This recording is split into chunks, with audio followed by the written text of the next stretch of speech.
Alright, we got something a little different today. We're going to be talking about these old fluorescent lights and converting them over to the newer LEDs. I don't know what it looks like on film, but on the screen here it looks kind of blurry where the lights are at. But anyway, it's not going to be so much about the lights. It's going to be more of a public service announcement because of what happened to me. You know, I always had these lights in here. I think they're T8s or something. I have 9 of them in the garage, and they actually did a good job. They lit the place up, especially for a garage. You know, my garage is a lot brighter than most of them. But I had changed over. I bought 4 of these LED fixtures here when we did the video of the high-speed video of this little engine down here. One thing about these LEDs, they're nice and bright and everything, but they throw the colors off. Because that engine, it probably looks purple on this video, but it's actually a gray engine. But anyway, I digress. So what I did, I was watching, I don't know, I paid $35 a piece for these because I needed them. You know, I didn't have time to convert the bulbs or anything like that. You know, I needed them immediately. So the price didn't bother me, you know. I got the 4. But then I was watching a video from Zippo Varga, and he was showing how to convert these lights here without cutting the ballast out and rewiring and stuff like that. That's why I had never gone to it earlier. You know, you just buy them and replace the bulbs, and it sounded very appealing. So I did that. I went out and I bought I didn't go out. I don't know why I said that. But anyway, I went out and bought 10 of these lights. I should say bulbs. 10 of these bulbs. And see, they say plug and play. You know what I mean? Just put them in your fixture with the ballast in there and everything, and they'll work. And that's what I was looking for. You know, because I didn't feel like I said, I didn't feel like tearing these other lights down. The lights I have, here's one here. I have one on the ground here. It's a pretty high-end light, you know. So I didn't want to throw them out and just, you know, replace them with new ones like that. And I got the box here, and Mike stopped by, and I showed him the lights, and he said, "Oh, let's try and put them in." So he did. He put them in, and all of a sudden I hear him giggling like a little schoolgirl and laughing. And I look up and said, "What's the matter?" And before he had a chance to say a word, I looked at the bulbs, and I realized you couldn't put them in facing down. You either had to put them facing to the left or facing towards each other. Because these fixtures, like I say, the fixtures I have are high-end. I didn't buy them, but at the time they probably cost somebody well over $100 a piece. I think they came out of an office building. But my brother-in-law is an electrician, and they just ripped them all out and put new fixtures in or something, or redecorated. But anyway, they're high-end. And what they do is you don't stick them in there and twist like a regular bulb. The end actually pushes in. You know, it's spring-loaded. But let me put one up here on the table and show you my dilemma. Alright, here's where we're at. Here's one of the bulbs. I took one out of the box and everything. They're very well made. You know, I mean, that silver you see there, that's actually aluminum. So that's an aluminum bulb there, and encased with plastic and everything, and got nice ends on it too. So it's a nice bulb. I have no problem with the bulb. Very well made.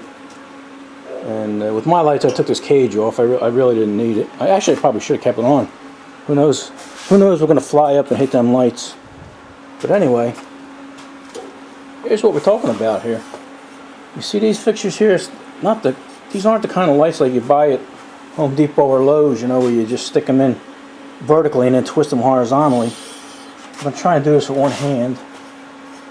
That end there is spring-loaded. See where that goes in? And then you push that in, and then the bulb comes out.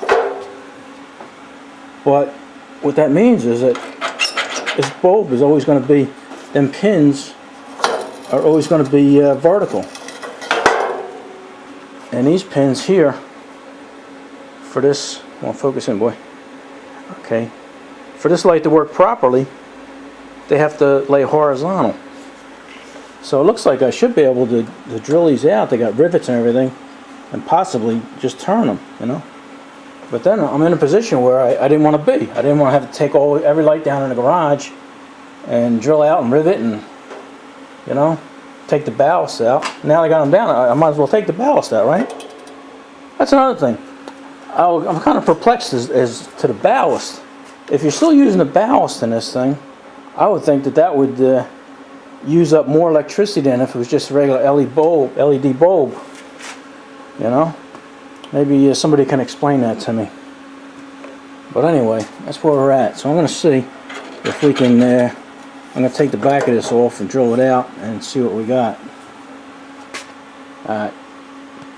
It's funny, even with them bulbs pointing to the sides instead of pointing straight down, they're actually brighter than the other fluorescents. Quite ironic. Okay, the lights out, you can see this setup here a little better. It makes it easier to take the lights in and out and everything. But I took this end off here. This end don't have the spring, and it looks like I'm not going to have to drill out any rivets or anything. It looks like that silver plate will actually pop out, but I don't know if you can see it down here, but it's indexed, you know, right here where my thumb is at. It has like a little tab, and I guess I could just push them back in and re-index them, but the tab won't be holding them in place. They'll just have to be sitting there. Okay, let me pop them out, see what we can do. Alright, sorry about that. I think I just hit you guys in the head. But got this one on the other side there, and you have to bend the indexing pin out of the way, and then just eye it up and hope it's close. But there's no chance of that falling out. And let me see. Can you see over here? I don't have much in here, but you got to find the indexing pin right here and sort of bend it out of the way. Bend it in. I guess you can break it off if you want. Let's see that. Then you just got to turn it to the way you want it. You want it this way. And then stick it in there and press it in. It's not all that easy. There we go. See, it's a little crooked, so I don't know if I can grab that and twist it without breaking it. Probably not. So I'll probably have to pop it out again and then make it straight. Okay, you guys get the idea. Let me straighten that out, and I'm gonna get the other two out. This looks like it's something that could be done while the lights are still hanging, but I'll tell you, it's probably a whole lot easier to do it while it's on the ground here. I'll try and straighten this out while you're looking, right? Okay. All right. So we got them horizontally. It looks like it'll be okay. Can you see that? All right. Like I said, let me do the other side there, and we'll plug it in. We should be good to go. All right, we got the bulbs in there. Let's see if they light up. Huh. Wow. Well, they are bright. It's funny, you know, they didn't come on immediately. I guess it has something to do with the ballast that's still hooked up. Because most LEDs, when you turn them on, they jump to attention. I don't know if you can hear it. I got it on a switch here, a little plug board. If I can put it here, you can watch for yourself. You see the delay? Huh. Interesting.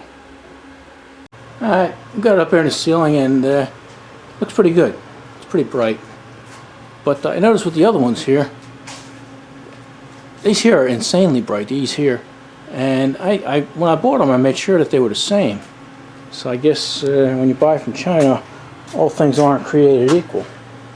You know? 18 watt, 2000 lumen, 5000 Kelvin. I think that's what that is. But anyway, they're all the same numbers, but these are bright. And I also noticed these here, I don't know if you could tell, but they don't have as many bulbs in there. LEDs, I should say. And these have about twice as many, so I don't know. I like them. Would I recommend them? Yeah, I would. But like I say, just make sure, you know, if you got the $10 lights from Lowe's or Home Depot, you know, the garage type lights, you'll probably be okay.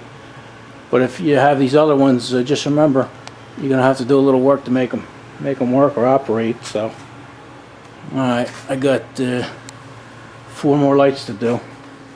I don't think I'm doing them today. So there you go. I'm going to leave a link down there in the description for old Zippy. He did a good review on them, you know, and that's why I bought them. So I'm going to put a link up for him, and I'll also put a link for the lights. So I think that's about it. Alrighty, enough of this.